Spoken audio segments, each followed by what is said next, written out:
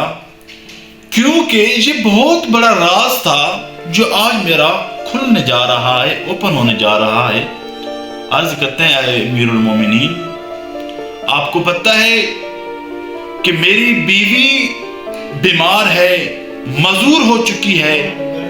اور اس نے میری 30 سال خدمت کی ہے، میری شادی کو 30 سال ہو گئے ہیں، وہ میری باوفا بیوی اب بیمار ہو چکی ہے۔ وجہ یہ ہے کہ اب میں صبح جب اٹھتا ہوں، نماز کے بعد گھر جاتا ہوں، گھر کا جھاڑو لگاتا ہوں، برتن دھوتا ہوں، پھر آٹا گوندتا ہوں، پھر کھانا پکاتا ہوں، کھانا بنا کے میں اپنی باوفا بیوی کے منہ میں لقمے ڈالتا ہوں، اور پھر جو آگے الفاظ تھے وہ یہ تھے کہ اگر وہ پیشاب پخانہ بھی کر دے میں اس کو بھی صاف کرتا ہوں۔ اے امیر المومنین، اس وجہ سے میرے آتے آتے لیٹ ہو جاتی ہے، میں صبح نہیں حاضر ہو سکتا۔ دوسرا حضرت عمر فاروق رضی اللہ تعالیٰ عنہ نے کہا کہ پہلے تو ہر روز ملاقات کرتا تھا، لیکن اب ہفتے میں ایک دن کیوں نہیں آتا؟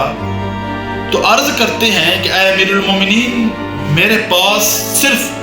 ایک ہی جوڑا ہے کپڑوں کا جو میں پہنتا ہوں پورا ہفتہ، لیکن ایک دن وہ میں گھر میں خود دھلائی کرتا ہوں، اس کو خود دھوتا ہوں، اور اس دن اپنی بیوی کا لباس میں زیب تن کر کے گھر بیٹھا رہتا ہوں۔ سردیوں کے دن ہیں، جب تک وہ خشک نہیں ہو جاتا تب تک میں دن ادھر گزارتا ہوں، اس لیے ایک دن میں ملاقات نہیں کر سکتا۔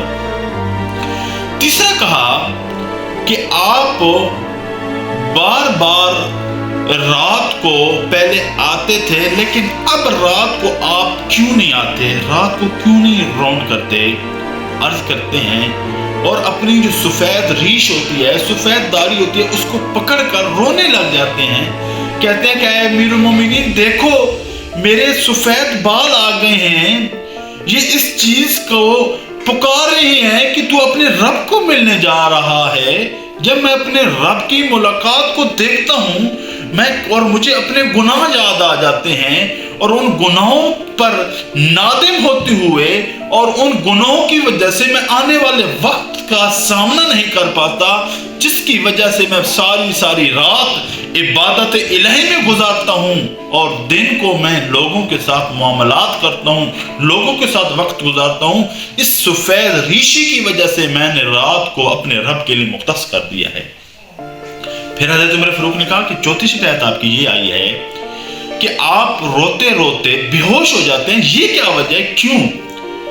تو حضرت سعید بن عامر عرض کرتے ہیں کہ اے امیر المومنین، اس کی وجہ یہ ہے کہ میں نے 40 سال کے بعد اسلام کو قبول کیا۔ جب مجھے ان 40 سالوں کے گناہ نظر آتے ہیں، ان 40 سالوں کے پاپ نظر آتے ہیں، ان 40 سالہ خطائیں یاد آتی ہیں، تو میرے اندر وہ سکت نہیں رہتی، میرے اندر وہ ہمت نہیں رہتی، میرے اندر وہ طاقت نہیں رہتی کہ میں کیا جواب دوں گا، کس منہ سے میں اپنے رب سے ملاقات کروں گا۔ اور اسی وقت وہ رونے لگ گئے، زارو کتار رونے لگ گئے۔ اب صرف سعید بن عامر بھی نہیں رو رہے، بلکہ ان کے ساتھ امیر المومنین وقت کا حق بھی رو رہا ہے۔ تو یہ اللہ کے نیک لوگ ہوتے ہیں۔ پھر حضرت سعید بن عامر کہتے ہیں کہ اے امیر المومنین، اگر آپ کے سوالات ختم ہو گئے ہوں تو میرے لیے سزا سنائیں، اور وہ مجھے سزا بتائیں تاکہ میں سزا کو بھگتوں اور واپس چلا جاؤں۔ تو حضرت عمر فاروق رضی اللہ تعالیٰ عنہ اللہ رب العزت کی بارگاہ میں ہاتھ بلند کر کے عرض گزار ہوتے ہیں کہ اے رب لم یزل، اسی طرح جس طرح سعید بن عامر عامل ہے، گورنر ہے، اسی طرح مجھے کچھ اور بھی عامل اور گورنر نصیب کر۔ تو یہ اللہ تعالیٰ کے نیک لوگ ہوتے ہیں، کیونکہ اللہ رب العزت نے قرآن مجید میں ارشاد فرمایا کہ الا ان اولیاء اللہ لا خوف علیہم ولا هم یحزنون، کہ اللہ رب العزت کے نیک لوگ ہی وہی ہوتے ہیں کہ جن کو نہ ہی غم ہوتا ہے، نہ ہی وہ پریشان ہوتے ہیں، بلکہ جب بھی ان پر کوئی پریشانی آتی ہے،